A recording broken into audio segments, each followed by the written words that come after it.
I'm William Shatner.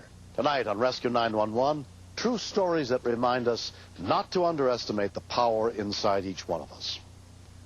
We begin on April 21st, 1993, at the Chorus Shrine Circus in Portland, Maine, as Oscar Cloutier and the rest of the clowns were performing before a packed audience. The Shrine of Clowns are a fun group of grown men, believe it or not. We're not professionals, we're businessmen. Could be lawyers, doctors. The floor's wet. Go around. We raise money that goes to the Shrine Hospital. That's what supports it. Go around. No. Go. The floor's wet. Go around.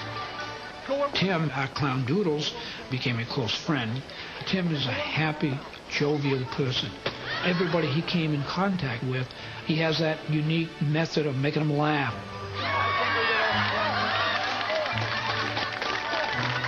We did a skit. The skit was called Dr. Acupuncture.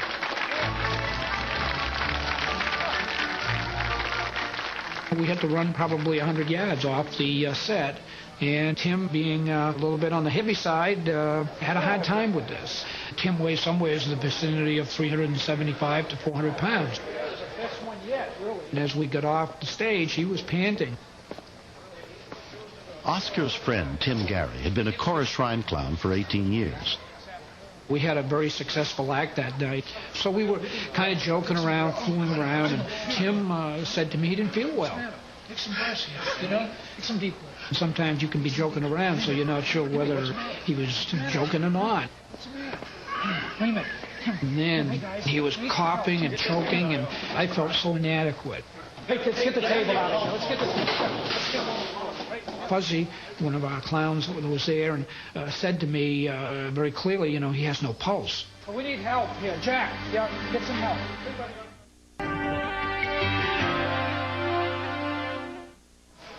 Obviously, Timmy was in trouble. There was no breathing. His color wasn't good. His eyes were rolled up. When I first touched him and put my hands on his chest, I knew he was dead. There was nothing there. It was like touching a table. As soon as he heard what had happened, Dale Glidden, another Shriner with CPR training, came over to help. When I first observed him, there was no movement, no breathing, no pulse, and so I was really quite concerned that we may even be too late. 3, 5, 6. When I went into the compressions, I went to the 15 and 2 rhythm. When I realized that Pat was also trained, I still did not back off from the 15 and 2 to a 5 and 1 rhythm that you would use if you had 2 people performing the CPR. 3, 5, 6. Patricia Bibber, a registered nurse, also happened to be volunteering at the circus that day.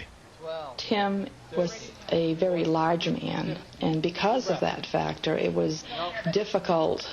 You had to really strain to pull his head back in order to have an adequate airway. 6, 7, 8, 9, 10, 11, 12. His jaw was locked up and starting to close, and I made a cardinal mistake. I put my thumb in his mouth and tried to open it, and he proceeded to lock down on it, and I almost lost my thumb. Never mind his mouth. Use his nose. Use his nose. There wasn't anything on my mind except Timmy. It was like it's the last thing you can do for this guy, and it's really important that you do just everything you possibly can. 1 more. 2. It seemed strange to be in a position to be doing CPR on a man who was there so full of life a few moments before, putting smiles on the faces of children, and all of a sudden he's there on the floor. I just knew that I had to work extra hard to make sure that this man came back. Breathe. Keep breathing, Timmy. Keep breathing. While he was being compressed, I just kept telling him, Timmy, this is Pat. Don't you give up on me. Don't you quit. And I think the very next thing that happened, I felt him come back to life. You got a pulse? Keep breathing, Timmy. Keep breathing. Come on, guy. Come on. He blinked his eyes a couple of times, and I remember somebody telling me I've established a pulse. And then someone again said, no, we've lost it.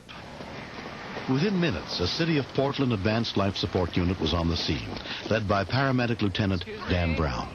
Clear the way, please. When we arrived on the scene, we immediately evaluated and confirmed that indeed he was in cardiac arrest. This is a very serious condition.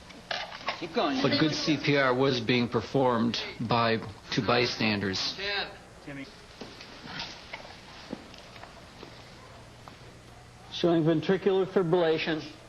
Ready? I'm going to counter shock. Everybody clear, please. Any pulse for that? No pulse. Okay, continue. I was watching the monitor at this point. The monitor didn't seem to react. Nothing seemed to change, which told me then that there's nothing that we can do about this. And you want to chase it out of your mind, but you just can't do it. Tim is dead. CPR, please.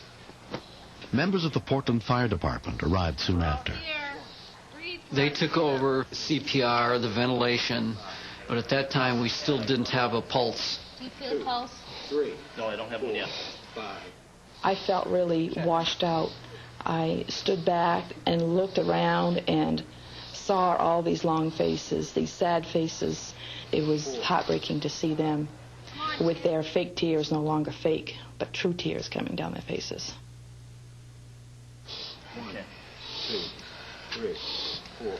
To my surprise, after about a minute or two, one of the firemen said to me, "Dan, I think we have a pulse." Come on, Tim. It looked to me like on the monitor that they were getting a heartbeat. And it was erratic, but it was there. And it was slow, but it was there. Continue ventilations. Let's get the back. It's like winning a ball game, winning the Super Bowl, you know. All of a sudden now you're saying to yourself, maybe this is going to work. Maybe we're going to get him back. Okay, let's go. Pull it in. Safety. Tim was taken to Mercy Hospital, where tests revealed that he had severe blockage in his coronary arteries. He underwent a triple bypass operation and was hospitalized for a month.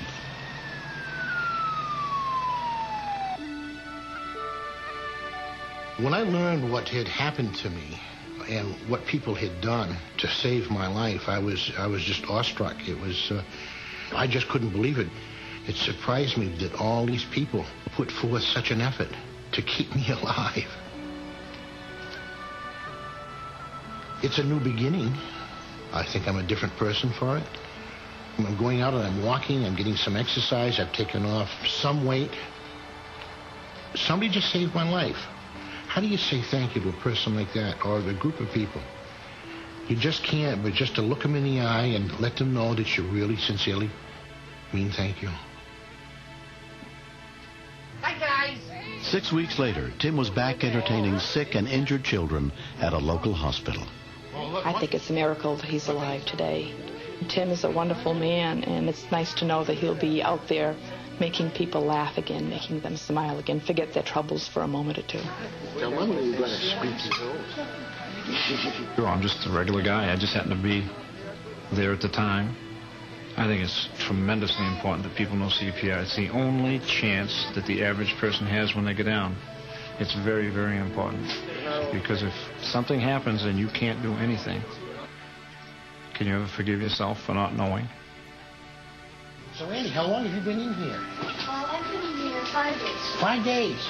Apparently, God or the devil didn't want me to set me back to do something. I'm trying to find out what it is I'm supposed to do. Are you sure? Yeah. But until I find out, I'm going to enjoy every day. Hopefully, they'll allow me to stay in the clown unit until the day I die. You getting dizzy?